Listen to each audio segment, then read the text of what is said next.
من الشيطان الرجيم من حمزه ونفخه ونفسه. بسم الله الرحمن الرحيم. إن الحمد لله نحمده ونستعينه ونستغفره ونعوذ بالله من شرور أنفسنا وسيئات أعمالنا. من يهده الله فلا مضل له ومن يضلل فلا هادي له. وأشهد أن لا إله إلا الله وحده لا شريك له وأشهد أن محمدا عبده ورسوله. يا أيها الذين آمنوا اتقوا الله حق تقاته ولا تموتن إلا وأنتم مسلمون. يا أيها الناس اتقوا ربكم الذي خلقكم من نفس واحدة وخلق منها زوجها وبث منهما رجالا كثيرا ونساء. واتقوا الله الذي تساءلون به والأرحام إن الله كان عليكم رقيبا. يا أيها الذين آمنوا اتقوا الله وقولوا قولا سديدا يصلح لكم أعمالكم ويغفر لكم ذنوبكم ومن يطع الله ورسوله فقد فاز فوزا عظيما. أما بعد فإن خير الكلام كلام الله وخير الهدي هدي محمد صلى الله عليه وسلم وشر الأمور محدثاتها وكل محدثة بدعة وكل بدعة ضلالة وكل ضلالة في النار. السلام عليكم ورحمة الله وبركاته. yau talata 2 ga watan Ramadan, hijirar babban jakadan Allah ko babban majidadin Allah annabi Muhammad sallallahu alaihi wa alihi wa sallam daga garin Makka zuwa Madina na da shekara 1437, wanda ya daidai da 7 ga watan June haihuwar annabi Isa alaihi salatu wassalam, kalmar Allah kuma ruhin Allah, bisa ga lissafi na Gregorian calendar na da shekaru 2016. Allah maɗaukakin sarki ya sake haɗe mu a wannan masallacin da ke ƙofar gidan wani dattijo da ake kira Liba a cikin unguwar Koko Road wadda ke cikin babban birnin Sokoto, inda muka saba gabatar da tafsirin Alƙur'ani mai girma a kowane yammaci na wannan watan mai albarka kuma wata mai daraja, wato watan Ramadan. Da fatan Allah maɗaukakin sarki ya sa albarka da alkhairi a cikin karatunmu. Idan ba mu manta ba, muna tafsirin suratul Baqara ne, inda a shekarar da ta gabata mun take karatunmu ne kan aya ta 100. Sai dai kamar yadda na al'adanta a 'yan shekarun nan na baya-baya, a duk lokacin da za mu buɗe tafsir nikan buɗa shi ne da tattauna wata muhimmiyar matsala, wanda jiya na so mu fara tafsirin amma ba mu kammala shirye-shirye ba, wanda ya sa dole muka ɗage sai zuwa yau. Gashi yau 2 ga wata amma shine tafsirinmu na farko a wannan shekaran, ba kamar shekarar bara ba da bariya da na buɗe bayani akan matsalar wata ko to wannan shekarar na riga na rubuta littattafai akan sha'anin da ya shafi wata, har ma an ƙaddamar da su, wanda babu buƙatar sake tattauna wannan matsalar. Abinda zan tattauna a yau ya shafi yawaita salloli da kuma ibadodi a cikin wannan watan mai albarka kuma wata mai daraja. Annabi sallallahu alaihi wasallam ya kasance damai shine mafi alkhairin mutane. Allah madaukakin sarki bai halicci wani bawa wanda yake aikata ayyuka na alkhairi, bawa wanda kyauta take bashi sha'awa, bawa wanda dukiyar shi ba ta kwana a gidan shi a koyaushe, Allah bai halicci mutum mai irin wannan siffar tamkar annabi Muhammad ba sallallahu alaihi wa alihi wa sallam. Imam al-Bukhari ya zo muna da hadisi a littafin shi na sahih, shine hadisi na shida kuma shine hadisi na 1902 kuma shine hadisi na 3220 kuma shine hadisi na 3554 kuma shine hadisi na 4997. haka ma Imam Muslim ya zo da shi a sahih, shine hadisi na 2308 daga habarul umma Abdullahi bin Abbas, Allah madaukakin sarki ya kara musu yadda. Abdullahi bin Abbas yake cewa kana Rasulullahi sallallahu alaihi wa sallam ajwadan nasi, manzon Allah sallallahu alaihi wa sallam ya kasance mafi alkhairin mutane, wa kana ajwada ma yakunu fi Ramadan, kuma lokacin da annabi ya fi yawaita ayyuka na alkhairi shine a cikin watan Ramadana, hina yalqahu Jibrilu, lokacin da Jibrilu yake haduwa tare da annabi, wa kana yalqahu fi kulli lailatin min Ramadan, tare da cewa Jibril ya kasance yana haduwa tare da annabi sallallahu alaihi wa sallam a kowane dare na ainihin cikin watan Ramadan. fayyudarisuhul qur'ana, sai ya zayyane ma annabi darasin alqur'ani. shine Abdullahi bin Abbas yake fala Rasulullahi sallallahu alaihi wa sallama ajwadu bil khairi min ar-rihil mursala, yace wallahi annabi Muhammad sallallahu alaihi wa sallam shine mafi kyauta ta alkhairi bisa ga iska wanda ake aikowa. mun san iska yakan zo mana da bushara ta ruwan sama ko, wanda da shine ake ma iya amfani a gane cewa gobe ko jibi ko gata za a yi ruwa. To iska yana tafe tare da alkhairi na ruwan sama, wanda duniya tana rayuwa ne saboda ruwan sama. To annabi ya fi ruwan sama alkhairi, musamman ma a cikin watan Ramadana, wanda wannan ya kasance abin kwaikwayo gare mu, abin lura gare mu, amma ya abin takaici sai gashi mu kuma a yau musulmi mun waye gari mun fi tsananin shari, fitinar mu da sharrin mu ya fi yawa a cikin watan Ramadana bisa ga kowane wata. Wata ne da ake so a sauƙaƙa ma al'ummar musulmi, amma akasin haka yakan faru.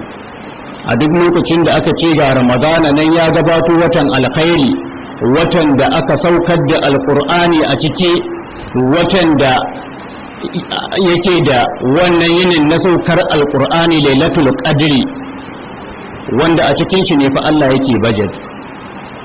Za a tabbatar da wanda zai kai shekarar baɗi, da wanda zai kai wata biyu nan gaba ya mutu, da wanda wata uku, da wanda wata hudu. Haka ne a cikin wannan ainihin ranan ne, ko in ce cikin wannan daren ne na lailatul qadri ake rubuta komai. Idan an rubuta ka cikin masu arziki, ba mamaki kai mai gadin masallaci ne, ba tun da dai har Allah ya saka cikin manya-manyan masu dukiya, masu duniya a cikin wannan daren, to ba za a cimma shekara ta baɗi ba face sai ka waye gari kana cikin manya-manyan mutane waɗanda ake mafada. Ba mamaki daga gadin masallaci zuwa government house, ba mamaki daga gadin masallaci zuwa ga presidential villa. Haka al'amarin Allah yake. To bisa ga wannan dare ne wanda yake mai matuƙar girma, mai matuƙar muhimmanci, wanda ya kamata a ce musulmi mun girmama wannan watan, to amma kuma sai gashi mun wulaƙantar da watan. 'Yan kasuwanmu babu lokacin da fitinar su take tashi face idan aka ce watan Ramadana ya ainihin kunna kai. Da an ce an kusa watan Ramadana, duka abin da kake saye a canda naira 1000, to yanzu za ka sai shi 1200 ko 300. Wannan ƙarin 'yan uwa musulmi ƙari na menene? Ƙari ne na ƙiyayya da watan Ramadana, ko kuma ƙari ne na ƙiyayya da muminai waɗanda suka yi ne da yunwa domin Allah kurum, marece yayi suna neman abin da za su ci, abincin na an ƙara mushi tsada ba don komai ba sai don kawai a ƙara matsar da su. La haula wala quwwata illa billah, la haula wala quwwata illa billah. Wanda babu shakka 'yan uwa musulmi, wannan ba ƙaramin kuskure bane a daidai lokacin da arna waɗanda ba su bisa ga shari'a, ba su bisa tafarki na annabi Muhammad sallallahu alaihi wa alihi wa sallam, kuma ba su tare da irin su as-siddiqul akbar, ba su tare da irin su al-faruq, mutane waɗanda aikin alkhairi kullum shine himmar su. A kullum suka wayi gari aikin alkhairi suke nema, ina ne aikin alkhairi yake, suka aikata ayyuka na alkhairi suka sauƙaƙa ma musulmi. Dukiyar Abubakar as-Siddiq ta kasance baitul mali ta musulmi. Duk wani abu da zai kawo sauƙi ga addinin musulunci, duk wani abu da zai kawo sauƙi ga al'ummar musulmi, to da dukiyar Abubakar as-Siddiq ake yin shi. Haka ma ga Usman bin Affan, wanda duk abin da mu'minai suka rasa, in dai dukiya na sauyin shi, to zai yi amfani da dukiyar shi ya sauya kama musulmi. To irin waɗannan mazaizan Kirista ba su tare da su, mu muke tare da su, kuma sunayensu ma muke sa mu kanmu da 'ya'yanmu. To amma kuma gashi ba mu yi halin su ba. Kirista su ne suka yi halin su. A lokacin Christmas suna yin wani abu da ake kira Christmas discount. Abinda ake sayarwa naira 1000 sai a mayar da shi 800. Kai akwai lokacin da ma discount ɗin yake girmama, wasu kayayyaki ma a riƙa bayar da su tamkar kyauta. Sai ka zo abin naira 20,000 sai a maka bonanza, a ce ka kawo naira 5,000 gare shi. Da ya can ƙasashen Yahudawa ana yi, haka ma har cikin wannan ƙasar tamu ta Najeriya. To amma mu musulmi, ga watan Lailatul Qadr ya shigo, watan da aka saukar da Alƙur'ani, watan da a cikin shi ne Allah yake baje na shekara. Irin wannan watan mai albarka, irin wannan watan mai daraja, a ce wai a cikin shi ne za mu waye gari, nan ne sharrin ne yake karuwa. To idan mun ƙara ma abinci tsada da sauran kayayyakin bukata, shin wa muka matsar? Arna ne muke matsarwa ko ku musulmi? Idan ku musulmi muke matsarwa, mutuna fa da Allah madaukakin sarki yana faɗi a cikin Alƙur'ani, innal ladzina fatanu lil mu'minina wal mu'minati thumma lam yatubu. A'udhu billahi minash shaitanir rajim. بسم الله الرحمن الرحيم. إن الذين فتنوا المؤمنين والمؤمنات ثم لم يتوبوا فلهم عذاب جهنم ولهم عذاب الحريق. Allah madaukakin sarki yake cewa innal ladzina fatanul mu'minina wal mu'minat, inna adatu tawkidin ce, cewa tabbas babu ko shakka bi kulli tahqiqin allazina fatanul mu'minina wal mu'minat, waɗannan da suke fitinuwar mu'minai maza da mu'minai mata. Duk da yake ayar ta sauko ne akan waɗanda suke ƙona mu'minai ko a ƙasar Yaman, mutumin nan da yake shine Allah. Mun san kissa shi mai tsawo wadda Annabi sallallahu alaihi wasallam ya karantar da mu, kissa ta Rabbul Gulam. To duk da yake ayar ta sauka anan, to sai dai al-ibratu li umumil lafzi la li khususi sabab, cewa koyaushe aya idan ta zo abinda ake lura da shi a cikinta, abinda take karantarwa yana gamewa, lafazinta ga baki ɗaya da shi za a yi amfani. Cewa waɗanda suke fitinuwar muminai maza da muminai mata ba sai waɗancan mutanen da suka ƙoƙƙona muminai ba, waɗanda ma suke ƙara ma abinci tsada a cikin watan Ramadan da sauran kayayyakin bukata domin muminai maza da mata su fitinu lokacin buɗe baki yayi, lokacin da ya kamata a ciyar da musulmi, lokacin da musulmi zai aji azumi shi, to a wannan lokacin abinda zai samu bakin shi ya buwaye shi, abinda iyalin shi za su samu bakin su ya buwaye su, wannan ba fitina bane? To dukkanin wanda yake irin wannan fitinarwa ga mu'minai maza wal mu'minati da kuma mu'minai mata, thumma lam yatubu, sa'annan ba su tuba ba, to falahum azabu jahannama wa lahum azabul hariq. Allah madaukakin sarki yake to nau'in azaba biyu ya tabbata gare shi. Falahum azabu jahannam, a gobe kiyama suna da azaba wadda take ta jahannama, la haula wala quwwata illa billah. Ya uwa musulmi, da mun san yadda wutar jahannama take, wallahi da mun nisanta ga dukkanin wani aiki wanda yake kusantar da mutum zuwa gare ta. Babu wani bala'i ko babu wani musiba wadda ta kai ga wannan wutar ta jahannama. Mu dubi wannan ranar da muke kallo, tsakaninmu da ita akwai tafiyar kilomita miliyan 148, amma ko mu dubi da zafinta yake isuwa zuwa gare mu. Sa'annan wannan rana idan ka kutsa a can cikinta, saboda tsananin fitinar da ke gare ta, yanayin zafinta ya kai 20 miliyan digiri celsius. 20 miliyan digiri celsius yanayin zafin rana. Sa'an nan rana ta yi girman wannan duniyar da muke rayuwa gare ta sau 109. Da za ka mulmula duniya 109 ka game su wuri ɗaya su koma duniya ɗaya su ne girman rana. To amma a wannan yinin na kiyama za a ɗauki rana a ci mulmule a jefa ta cikin wutar jahannama a ƙona ta. La haula wala quwwata illa billah. Kai wutar jahannama ba ma ta ƙona rana ba, duk da ita kanta ƙunar kanta take yi. Annabi sallallahu alaihi wasallam ya ce ishtakatin naru ila rabbiha, wuta ma ta kai ƙara ta kai kuka zuwa ga ubangijinta, tana cewa ya rabbi akala ba'adi ba'adan, bangare na fa yana cinye bangare. Ita wutar ma kanta ƙunar bangaren ta ƙunar bangare yake yi saboda fitinarta. To yan kasuwa waɗanda suke jinkirtawa sai ramadana yayi, sa'annan su ƙara ma kayayyakin su farashi domin su fitinar da muminai. Allah madaukakin sarki ya ce a gobe kiyama wallahi suna da azaba ta wutar jahannama, walahum azabul hariq, kuma a nan duniya suna da azaba ta gobara. Allah madaukakin sarki zai rika tayar da gobara lokaci bayan lokaci tana kona shagunan su. La haula wala quwwata illa billah, la haula wala quwwata illa billah. Wallahi da mun san abin da wutar jahannama take kunshe da shi na bala'i, yan uwa musulmi, da mu aikata abin da duk yake kusantar da mu zuwa gare ta ba. Me zai hana mu da mu saukar da farashin kayayyakin mu idan ramadana ya kama, wanda wannan babu shakka zai kawo muna kusanci zuwa ga Allah, kuma wannan zai kawo muna alkhairi a cikin dukiyar mu tun nan duniya gabanin aje gobe kiyama. Annabi sallallahu alaihi wasallam ya ba mu labari na wani dan kasuwa wanda wannan dan kasuwan a rayuwar shi bai taba aikata alkhairi ba, bai taba aikata ma wani Allah wani aiki na alkhairi ko misqala zarratin ba. To kuma gashi ya mutu, Allah madaukakin sarki ya tayar da shi, yace mishi shin ka taba aikata wani aiki na alkhairi a cikin rayuwarka?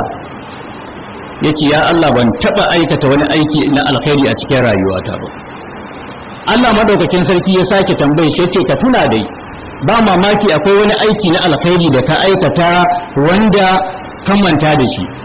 Yayi tuntuni yace ya Allah ban tuna ba. Yace ya Allah wallahi ban taba aikata aikin alkhairi misqala zarratin ba. La haula wala quwwata illa billah. Allah madaukakin sarki yace ka ƙara bai tunawa. Can ya tuna haka sai ce to ni dai a duniya in na aikata wani alkhairi bai wuce wannan ba. Ni mutum ne dan kasuwa wanda ina hulɗa da mutane, hulɗa ta kasuwanci. To ina cikin wannan hulɗan nikan baiwa mutane bashi, domin kasuwanci bai tafiya face tare da bashi ko? Yace to idan an zo garin biyan bashi nikan tura yarana in ce ku je ku bincika duk wanda kuka samu yana cikin matsuwa, yana cikin tauyewa ta dukiya, to daga gare ni sako ne cewa ku ɗauke mishi ƙafa, kada ku matsar da shi. Haka ma wani daga cikin ire-iren waɗanda kuka ga cewa talaucin ya yi nauyi, su ma ku yafe musu dukiyar ma gabaki ɗaya. Ya ce to ne shi kaɗai ne aikin da na san na taɓa aikatawa na alkhairi. Sai Allah maɗaukakin sarki ya ce to ai wannan aikin da ka aikata sauƙaƙawa ne ga mutane ko? Ka tausaya kuma ka sauƙaƙa. Yake to na hannu aula bi zalika minka, to ai mu muka fi cancantar mu sauƙaƙa ma bawa bisa gare ka, mu muka fi cancantar mu sauƙaƙa ma bayi bisa gare ka.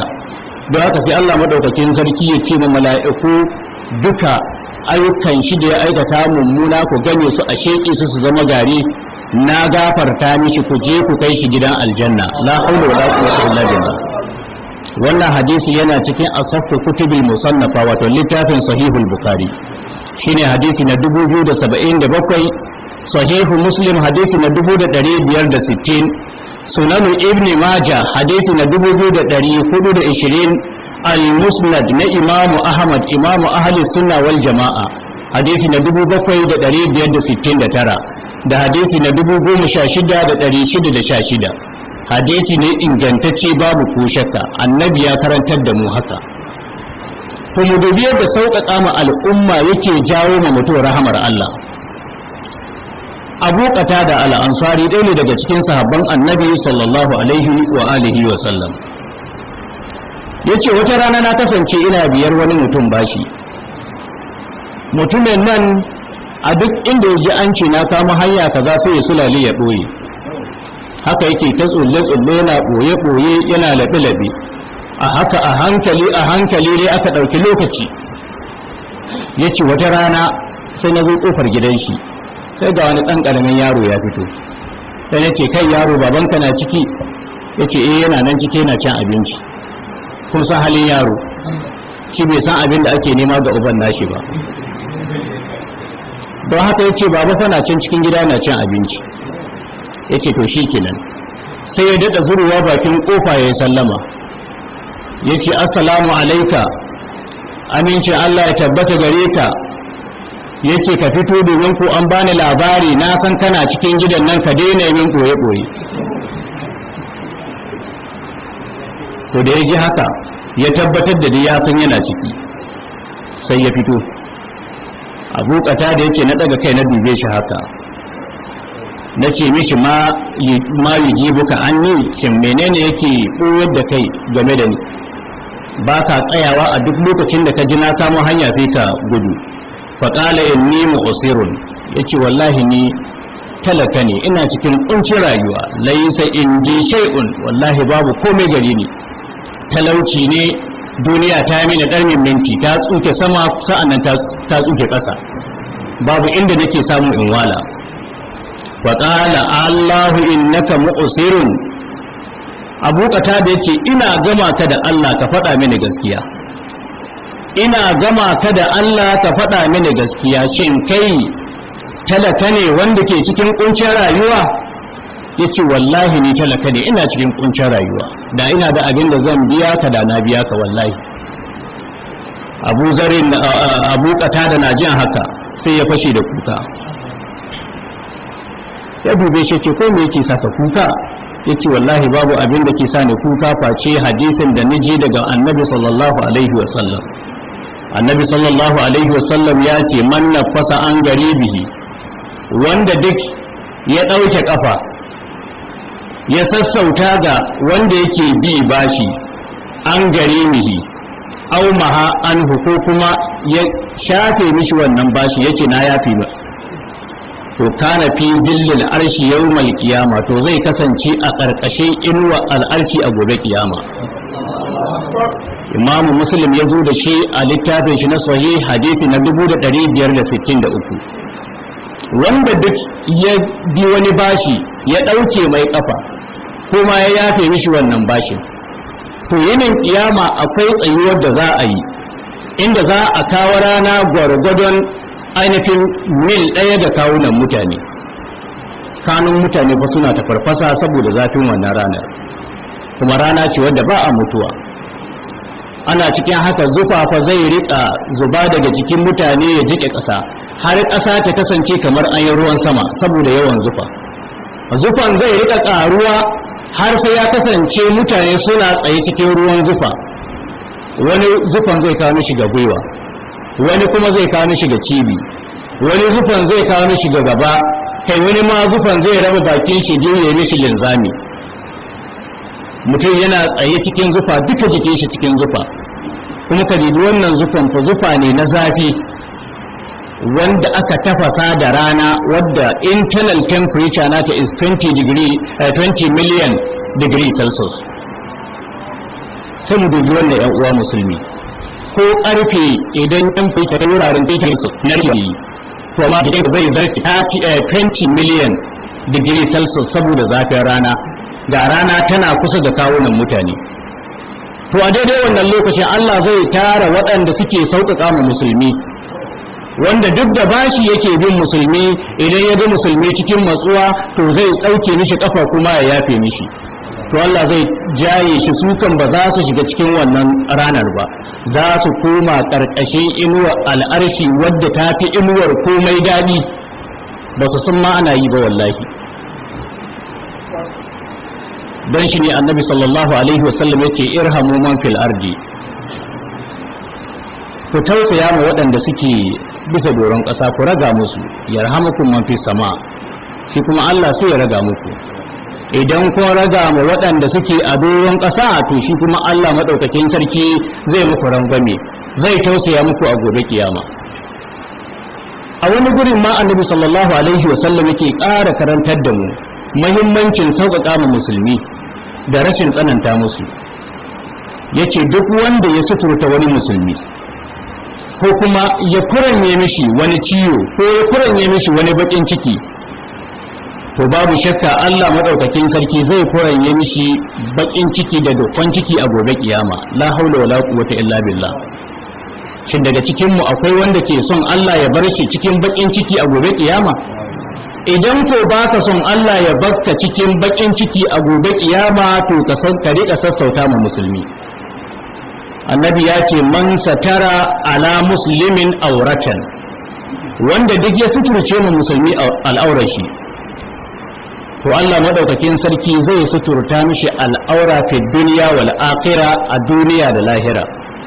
Wa man yassara ala muslimin, haka ma duk wanda ya sassauta ga musulmi, to yassara Allahu alaihi fi dunya wal akhirah, Allah zai sassauta mishi a rayuwar duniya da kuma lahira.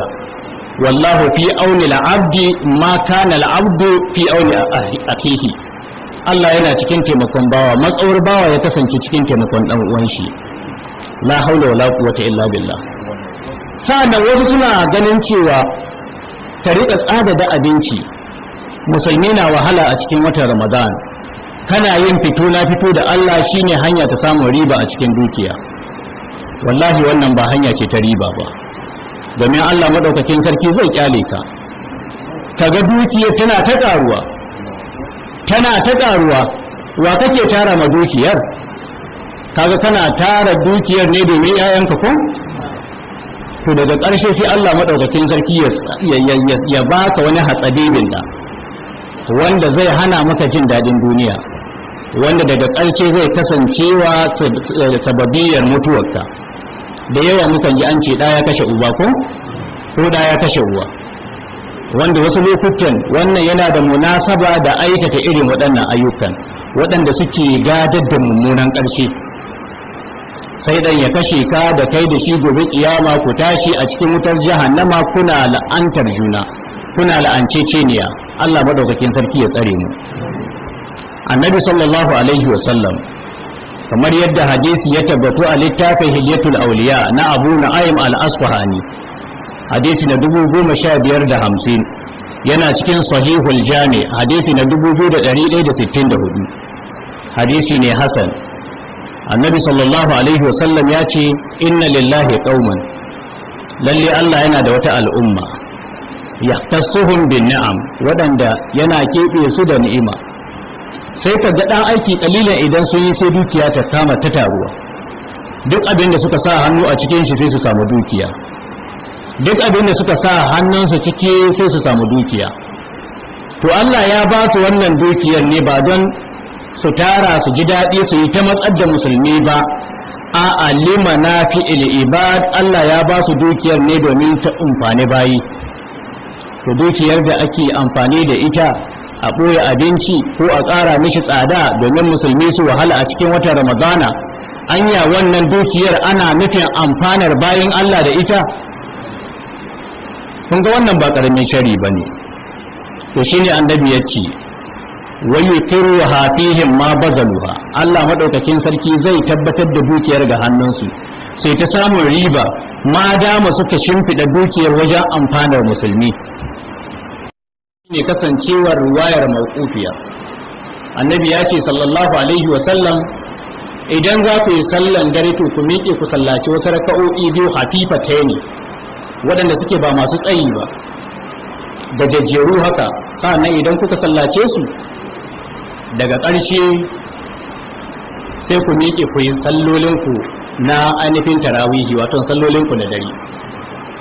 To idan aka lissafa da waɗannan raka'o'i biyu fafifatai ne, da raka'a 11 za su tashi 13 ko? A wannan ne malamai masu sallatar tarawihi raka'a 13 suka tafi, sai dai biyu ɗin ba su cikin tarawihi, asalin tarawihi 11 ne. Waɗannan biyu ɗin sunna ce da annabi ya sanya idan za a salla ta dare a sallaci raka'o'i guda biyu, kuma za su bambanta da qiyamul layli saboda su gajejjeru ne, amma qiyamul layli tsawo gare ta, domin an fi son tsayuwa a cikin qiyamul layli bisa ga ainihin yawan ruku'i ko kuma yawan sujuda. An fahimci wannan? Kun ga annabi tsayuwa yake har sai kafafuwan shi sun tsatsage, sai kafafuwan shi sun kukkumbure, haka ma sahabban shi su ma tsayuwa suke yi sai kafafuwa sun kukkumbure. An fahimci wannan? An tambayi annabi sallallahu alaihi wasallam hadisin Jabir bin Abdullahi al-Ansari cewa wace sallah ce mafificiya bancin sallah ta farilla.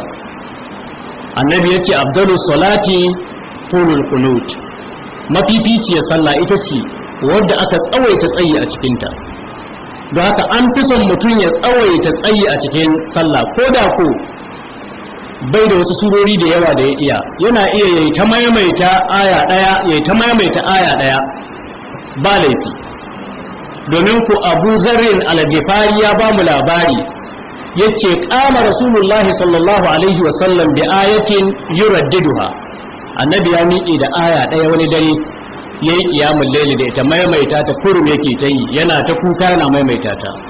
In tu'azzibhum fa innahum ibaduk, إن تعذبهم فإنهم عبادك وإن تغفر لهم فإنك أنت العزيز الحكيم.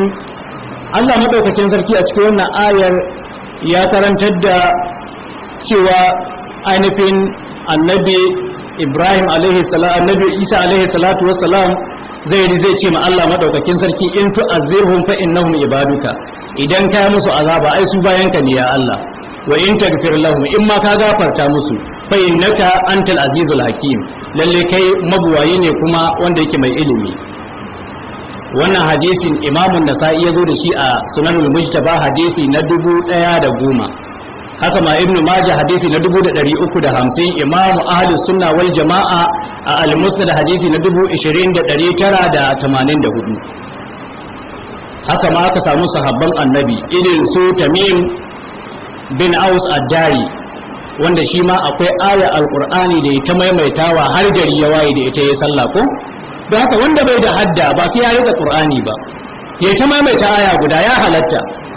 Duba littafin Mu'jamul Kabir na Imam Tabarani hadisi na 2250, za ka ga Tamimu bin Aus ad-Dari yana aikata kwatankwacin yadda annabi ya aikata. Sa'annan ga yana Nasa'i da Ibn Majah da Al-Musnad annabi ya aikata haka. Don haka ya inganta, ya halatta ka rika maimaita aya guda domin ka samu tsayuwa mai tsawo a cikin sallah, ba yawan raka'o'in ake so ba. An fahimci wannan?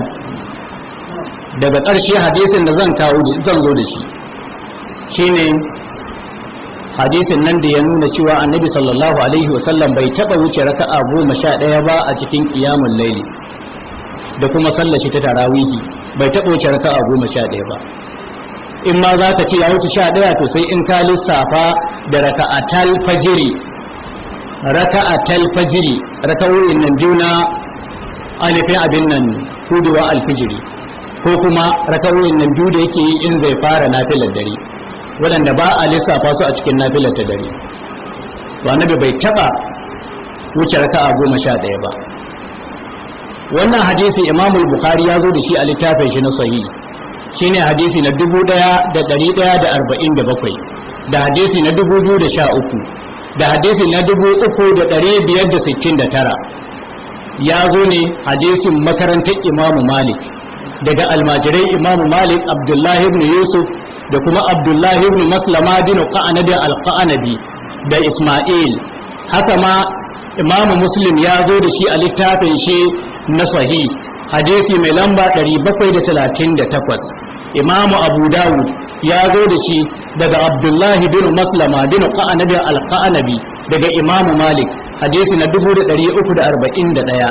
imamu tirmizi ya zo da shi daga ishaqu dan musa al-ansari shi kuma daga ma'anu dan isa, ma'anu kuma daga imamu daril hijra alimul madina wato imamu malik.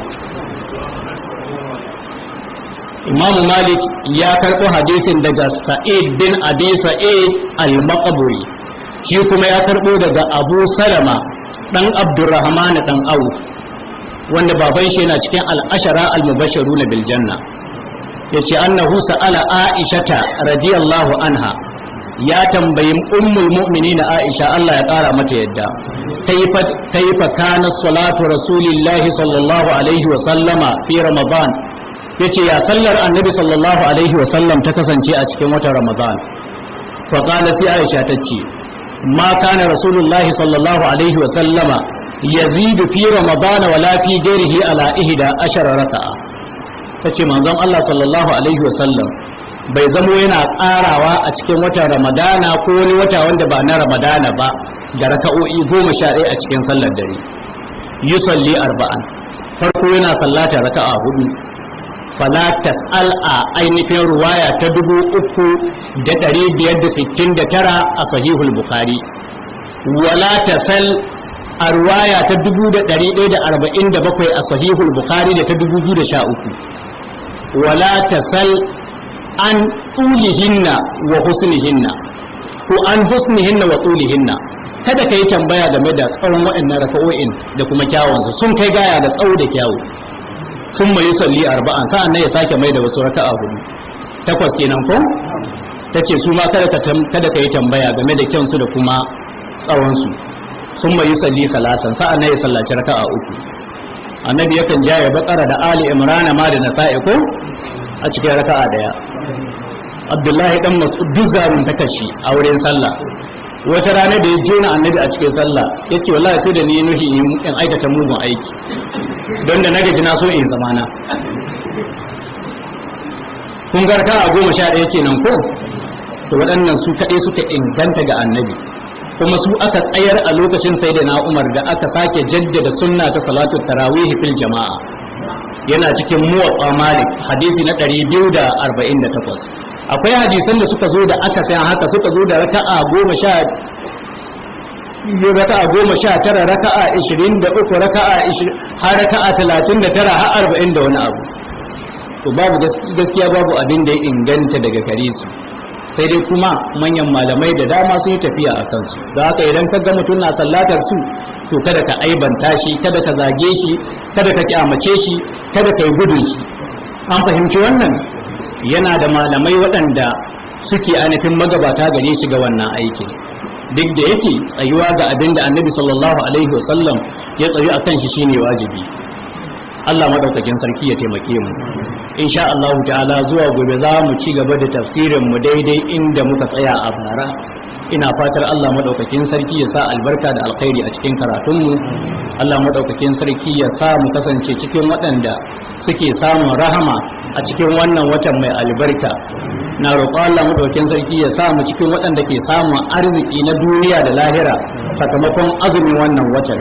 ربنا آتنا في الدنيا حسنة وفي الآخرة حسنة وقنا عذاب النار. ربنا لا تزغ قلوبنا بعد إذ هديتنا وهب لنا من لدنك رحمة إنك أنت الوهاب. الحمد لله رب العالمين الرحمن الرحيم مالك يوم الدين إياك نعبد وإياك نستعين اهدنا الصراط المستقيم صراط الذين أنعمت عليهم غير المغضوب عليهم ولا الضالين. سبحان ربك رب العزة عما يصفون وسلام على المرسلين والحمد لله رب